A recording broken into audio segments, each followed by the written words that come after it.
Hi, everybody. Welcome to the December 21st edition of Colorado Inside Out.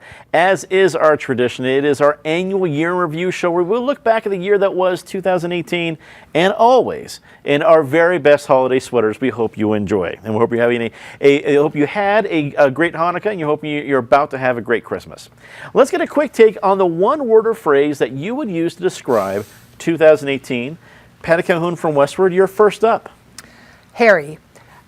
It is not just an homage to our president's incredible follicles that, you just keep watching it and he can't go to cemeteries because it might ruin his hair. He can't go out in the rain. But it is not just his hair. It's been a hairy year. You look at the fires in California. You look at the hotbeds around the world. It is increasingly hairy to think we're going to continue surviving here. Multiple meanings of the word. Well done. It's certainly what you'd expect out of an award-winning editor like Patty Calhoun.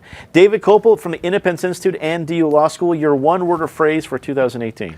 Spartacus, the word brought back to us by New Jersey Senator Cory Booker, which sort of epitomizes the view of so many people in various places on the political spectrum, like acting that being a lying jerk is somehow the same thing as being courageous and brave. Well done. Eric Sonderman, political analyst, the stage has been set. Now you have to follow up. What's your one word or phrase for 2018? I was going to go with fake, and my sweater does that. But my word last year was tribal, and I'm staying in the same category. I'm a similar page as Patty's. I'm going with fiery. Whether it's California, whether it's our political system, whether it's the state of international events in too many respects, we're playing with matches. Yes, we are. And rounding up the panel, Deputy Managing Editor at Colorado Politics, Joey Bunch. Joey, your one word or phrase for 2018. Clean campaign promise. 2018 began, we had this high hope that all the Democrats were going to play nice, didn't survive the primary, and because Kerry Kennedy broke it, she lost the governor's race, and now she's an advisor to the governor instead of being the governor. And I hope everyone is enjoying the fact that Joey is a new addition to the holiday show, and he really brought his game. He really brought a great holiday sweater. Joey, just very proud. And knowing the kind of competition you had with Eric Sonderman, who always comes up with something good. All the kittens have names, There's Patty, Dominic's the little troublemaker. I think Dave's around back, Eric's clawing his way up from the bottom. Well done, Joey. Well, let's get to it. The biggest story of the year was clearly the 2018 election. But let's remember that we had competitive primaries for governor in both parties and in many other down-ticket races. That kept us guessing throughout the entire year. In addition to the big candidate races, ballot issues made a resounding return to the airwaves, with millions being spent on the drilling setback measure, among others. Patty, we were talking about front runners way back in the early part of 2018 for the governor's race of George Brockler and Ed Perlmutter, and that changed really fast to a whole different slate of people. The year was the election. What do you take away from it as we look back? Well, that next election, we might need an even bigger clown car. We use that analogy through this election because there were so many people jamming in, jamming out, and I'm wearing a sweater that I think any of them could have worn in that clown car. Don't forget, we also had Tancredo. So on the Republican side, we had Tancredo considering a run again. We had Brockler, who took himself out, and I'm sure now regrets it because he might have had a much better chance than Walker Stapleton. But that was a very, very crowded clown car, and many of them behaved like clowns. On the Democratic side, Salazar had taken himself out earlier because he would clearly have been in the driver's seat of that car. But you had, followed by Perlmutter, who took himself out of it too. And then really, even though Polis had so much money and poured tens of millions into the race, his election was by no means a bygone conclusion because any one of them could have caught fire. And in Colorado right now, with the unaffiliated accounting for more than a third of the voters, you really could have shifted the landscape. But Polis held on, and I think part of it was that Kerry Kennedy went negative. And the day she went negative, I think, was the day they had the debate here. So Polis is going to be interesting. Love the fact that we are now the cool floor of the dorm, thanks to him and pot and beer. So we'll see how 2019 goes. Just quickly on the ballots, the real winners on that were the dying mainstream media, which finally got a lot of ad buys. That's for dang sure. It's always hard being a non-commercial, nonprofit media company in election years, watching wheelbarrows full of money being trucked into commercial entities, but so be it. David, Patty brought up a great point about unaffiliated. This was the first year where unaffiliates got to vote in the primaries. There were some believing that it was going to be the real game changer. In the end, I don't know what kind of a change they made, whether it was the primaries or the general election. But as you look back, what stood out to you? Well, I think they made a change in the general election because they broke so heavily for the Democrats, or as a lot of them saw it, mainly voting against Trump.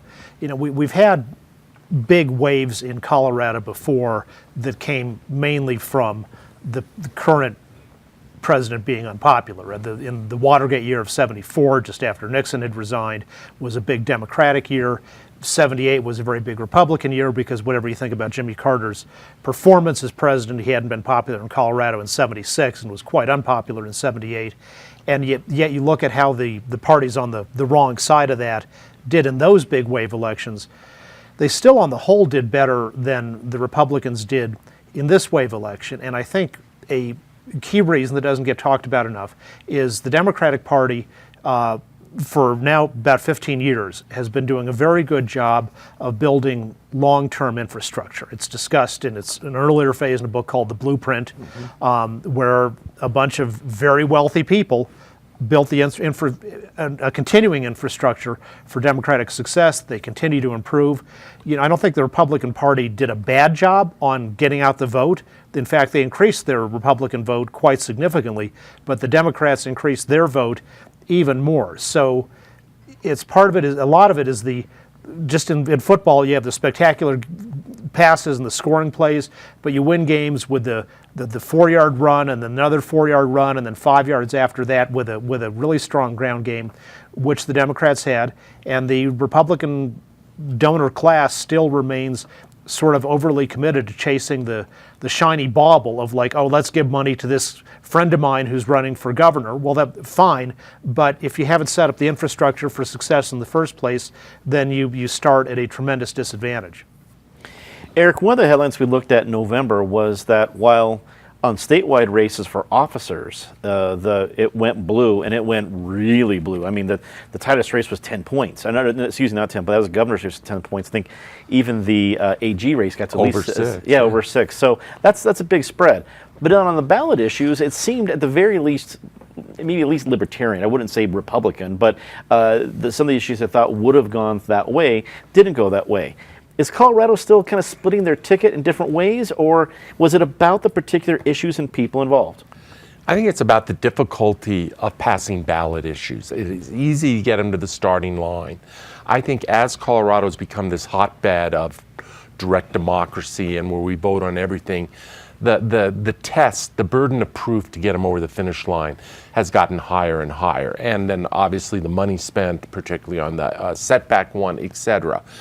This is a notable year, going back to the candidates in my respect, today, in the sense of, you know, we have gone in the course of less than 2 decades from being what I call Nebraska West, which is the default position is Republican. We elect Democratic governors, but the default position is Republican, to being really California East, where the default position is Democratic.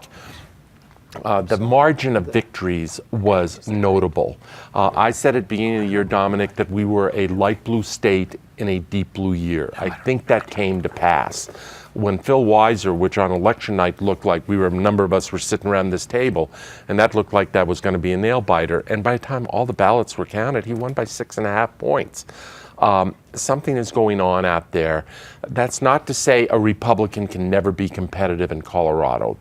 The pendulum will swing back, but That is going to be the exception, not the rule. The rule, at least for the foreseeable future, is that the advantage, and I think it is probably a notable advantage, is to the Democrat. Lastly, to David's point about the infrastructure, he's not wrong at all, and that is a major play. But there's one other factor as well, and this is not unique to Colorado, this is across the country, which is ticket splitting is not near what it was when many of us were young. I mean, David talks about 1978, where in one election, Bill Armstrong gets elected Republican to the U.S. Senate in Colorado by 20 points, and Dick Land gets reelected governor by the same 20 points. Ticket splitting was rampant. Now, because of how entrenched and how polarized and tribal both parties are, the number of ticket splitters across this country is a very small number. Joey, you look back at the whole political year and being really on the front lines. You not only cover the Capitol, but you're in really everywhere with this kind of thing. You knew the candidates. You had a chance to really see the races. What stood out to you as kind of the highlights of what you're going to take and put in your 2018 diary about this election year? What stood out? There's a lot there. It's kind of like Santa's bag. There's something in there for everybody, depending on what you want. The Democrats can say, "Oh, we're a blue state now because we elected all these statewide officers by such margins." But then you look at the ballot issues and how people. And I never thought that any of those ballot issues, we don't like taxes in this state. We support oil and gas. Those are not Democratic values. So, I don't like the red, blue, purple stuff. I think we're more of a swing state, and I think it will swing back. Maybe not immediately, because Donald Trump is the sunshine that covers the landscape right now, and he's going to be on the ticket in 2020 when Cory Gardner is up for re-election, and we'll vote on the state house members again. I don't look for the state house to swing back to Republicans in 2020. There's really only 6 competitive seats in the Senate, and Republicans already control 4 of them, and they would have to win the other 2. So I think the Democrats are going to hold the legislature, and of course Jared Polis is not on the ticket again until 2022.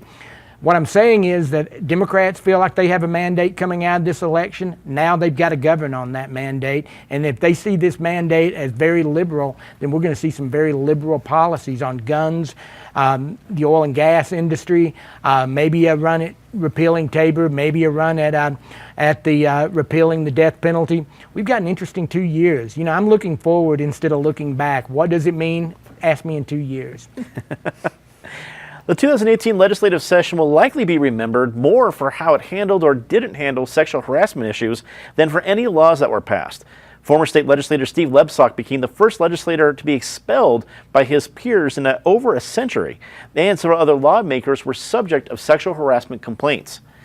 David, I'm sure there were a lot of big important laws that were passed in the legislature this year, but I know the headlines that we talked around this table, as I looked at all of our past scripts, a lot of them had to deal with the various sexual harassment issues, whether it was Lebsock or Randy Baumgartner in the Senate or everything else.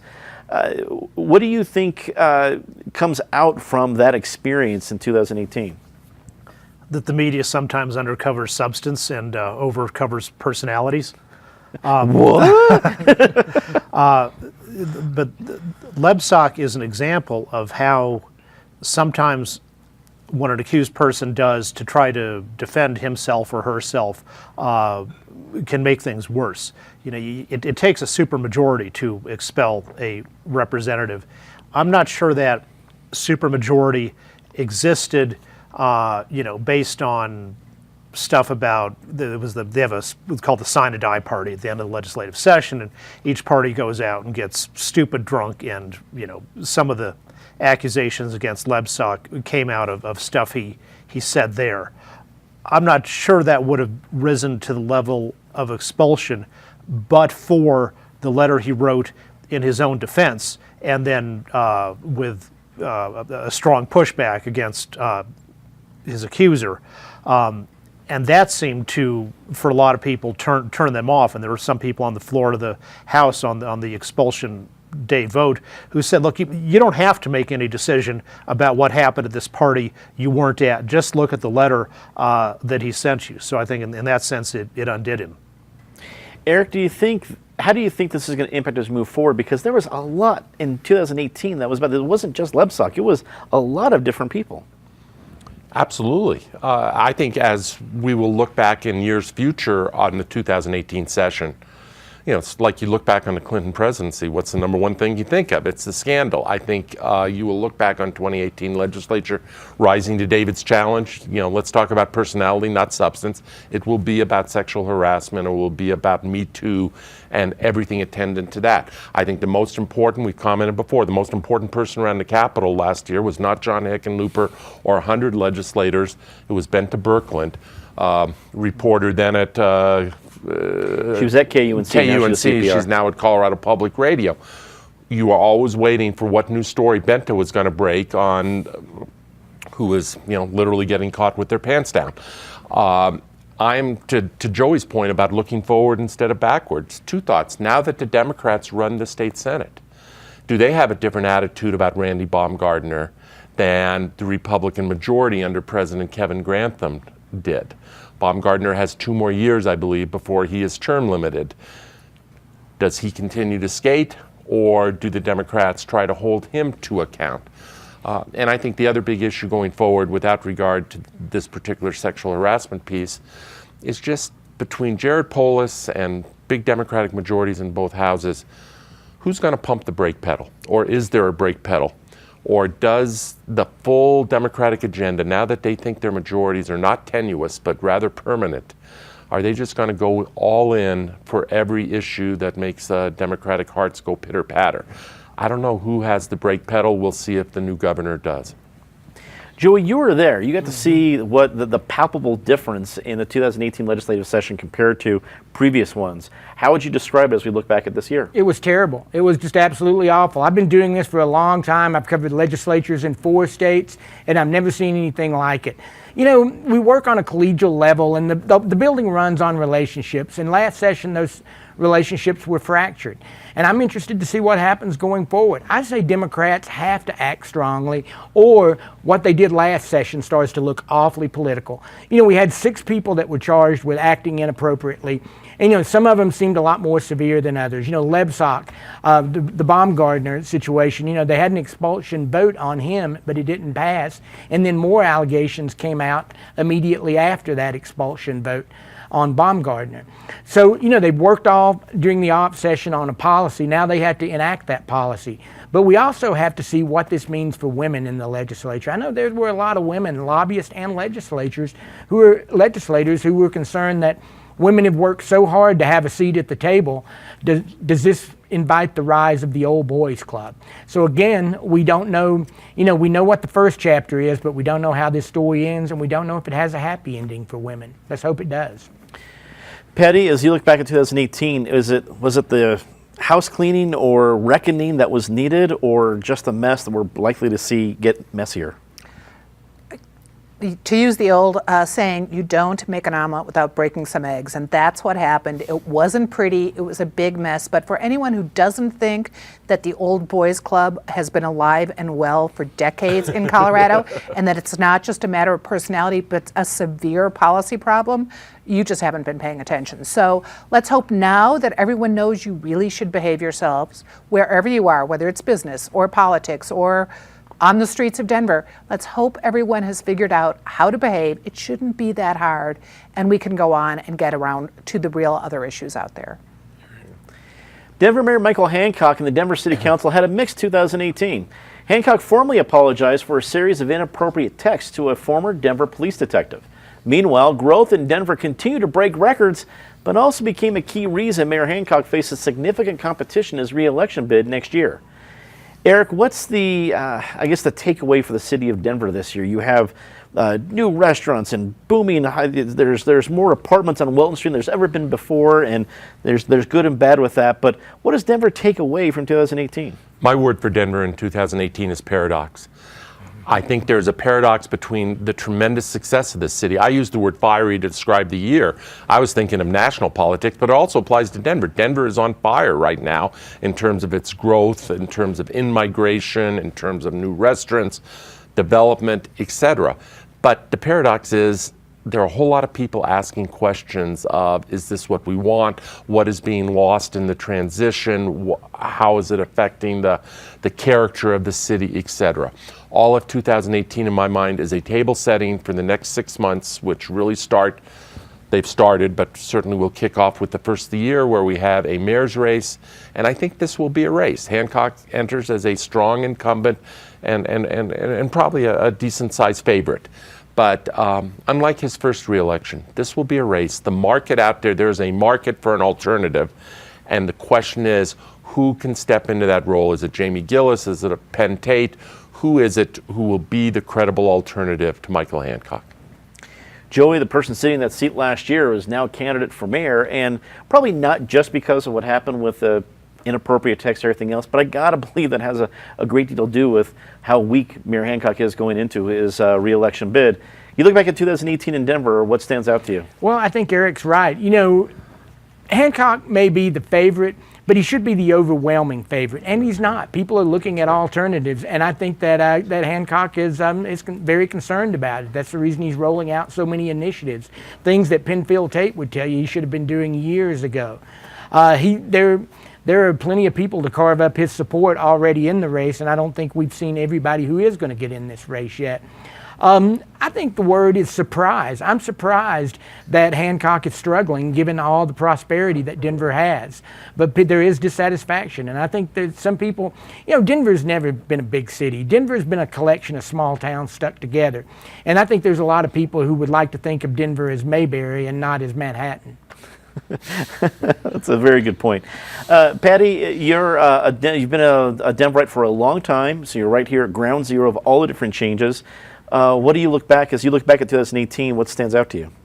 Well, certainly the fact that maybe term limits are a good idea. I think that's part of it. We don't necessarily need mayors who are going to be there for 3 terms, or you need to have a vibrant discussion. And that's where you've got the dissatisfaction with, it's not just that we have apartments on Welton and that we've got monolithic apartment buildings, and everything that was charming about Welton Street is almost gone. All the history, all the small mom and pop businesses, there is very little that now differentiates Welton Street between any big city, the Manhattanization. Mayberry wasn't all bad, and in fact, you now see that Kansas City is saying we don't want the Denveritization, is that it, of Kansas City. And we are looking at a lot of loss, and you suddenly see the suburbs, Lakewood, Aurora, are doing a good job of kind of wooing the creative class that can't afford Denver anymore. So we have to keep some of what made Denver really a great city. David, Denver, the mayor in 2018, wrap it up for us. Well, let's suppose the mayor in Denver are medical patients. You say your arteries are terribly clogged, because as our transportation is. And Hancock says, well, that's intentional. I've been trying to clog them because that's how I show my eco-virtue signaling. And then you say, well, you're extremely bloated and you can like barely fit in your own house anymore. And I say, well, oh, that's true. I'm totally for growth, and more growth, the better. And then the doctor says, well, what are you going to do to improve things for the future? He says, oh, I just got a subsidy for more eating, for more growth. Denver's already got too much growth naturally because it's an attractive city for many reasons, but the mayor keeps on shoveling more and more corporate welfare to bring in even more growth that we don't need, and as Patty said, is destroying what used to be the city that we lived in. Time for a very favorite part of the show, and for our look back, it's always a little bit bigger. What is your disgrace of the year? Ms. Calhoun, please start us off. Well, our president is pretty omnipresent on that one, but let's also just say the inability for Denver to really come to grips with growth and what it wants to be in the future. Do we want the Olympics? Do we want to bring Amazon, of all things, a beauty pageant we didn't need to enter? Can we fix our roads, and can we actually put people in all these expensive apartments that are being built? David. Well, it's not the most disgraceful thing that happened in the country, but it's the most dishonorable thing that any Coloradan, I think, did on a major national stage, and that was Michael Bennet during the Kavanaugh hearings, when this woman came to him with accusations that turned out to have no substance or support. he should have done what Cory Gardner did when he got a similar accusation from somebody else, was go to the bipartisan Senate Judiciary staff and say, here's the situation, can you look into it, and I'll put you in touch with a witness. But instead, he started working with the Democrats to shop it around to the media so that you could have a false accusation rather than a proper investigation. Eric. He is omnipresent, but I don't think you can have a disgrace of the year without mentioning our president. He will call this fake news, but he calls most everything fake news. It's just such a different persona in the White House. It's not about conservative versus liberal. We've had liberal presidents, countries survive. We can certainly survive a conservative presidency. It's about this unhinged, unbridled quality to the man, the menacing tone of it all, the complete lack of any sense of healing or unity or being what this country needs at this particular moment. Joey. Well, I think their state politics are unfortunately moving in the same direction. You know, we think of ourselves as Coloradans as friendly, welcoming people, but every election year we talk about being out of step with the voters.